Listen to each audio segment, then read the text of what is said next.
नमस्कार, नानी की कहानी में आपका स्वागत है। आज की कहानी को बहुत सारे लोग अपनी जिंदगी से रिलेट कर पाएंगे। उनकी जिंदगी में ऐसे कुछ तत्व तो जरूर आए होंगे। हर एक की जिंदगी में आते हैं, आपकी जिंदगी में भी आए होंगे। और ये कहानी बहुत कॉमन है जो हमने अपनी नानी से सुनी थी। एक जंगल में एक ऋषि तपस्या कर रहे थे, अपनी तपस्या में लीन। वहीं जंगल में एक चूहा बहुत परेशान, बहुत स्पीड से भागा जा रहा था और उसके पीछे पीछे बिल्ली। वो चूहा ऋषि की कुटिया में जाके छिप गया। ऋषि की आंख खुली तो उन्होंने देखा कि एक चूहा बहुत डरा हुआ, सहमा हुआ है। उन्होंने बाहर घूमती हुई बिल्ली को देखा। उन्होंने अंदाजा लगा लिया कि इसकी परेशानी वो बिल्ली है, इसको ये बिल्ली खा जाएगी। तो उन्होंने एक मंत्रोच्चारण किया और चूहे को बिल्ली बना दिया। अब चूहा चौड़ में एकदम बाहर घूम रहा था बिल्ली बनके। अब बिल्ली तो कुछ बिगाड़ नहीं सकती थी। एक दिन उसके पीछे कुत्ते पड़ गए। अब वो जान बचा के फिर ऋषि की कुटिया में घुस गए। ऋषि ने देखा कि कुत्ते इसे परेशान कर रहे हैं, तो उन्होंने फिर एक मंत्रोच्चारण किया और उसे कुत्ता बना दिया।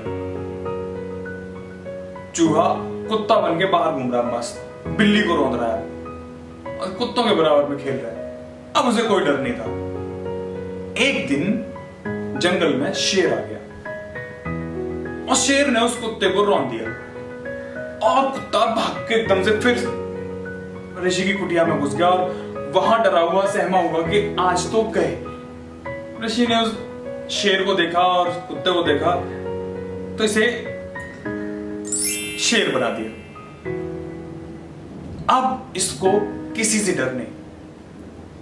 अब ये शेर बन के आराम से चारों तरफ घूम रहा है, कभी कुत्तों को रौंद देता है, कभी बिल्ली को रौंद देता है। एक दिन ऐसे बैठे बैठे वो ऋषि को देख रहा था। ऋषि मुनि अपनी तपस्या में लीन थे।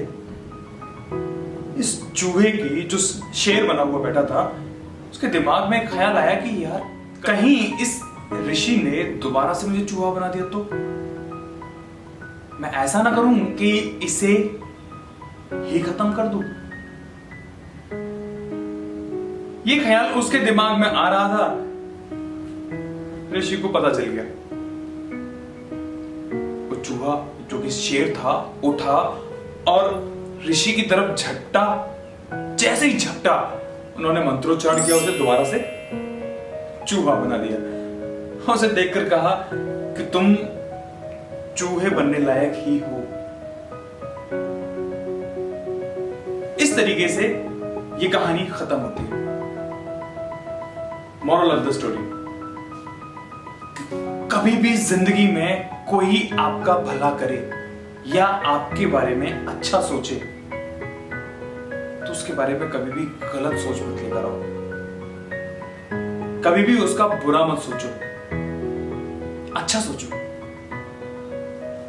जो तुम्हारे साथ अच्छा कर रहा है उसके साथ तुम भी अच्छा करने की कोशिश करो, अन्यथा शेर से चूहा बनने में देर नहीं लगती। तो ये थी आज की कहानी। इसके अलावा भी कोई मॉरल अगर आपको समझ में आता है इस कहानी में तो प्लीज कमेंट बॉक्स में लिख के जरूर बताइएगा। हो सकता है मैं कोई और कहानी उन मॉरल्स पे ले आऊं। तो ये थी आज की कहानी, नानी की कहानी। मिलते हैं अगली कहानी में, तब तक के लिए नमस्कार।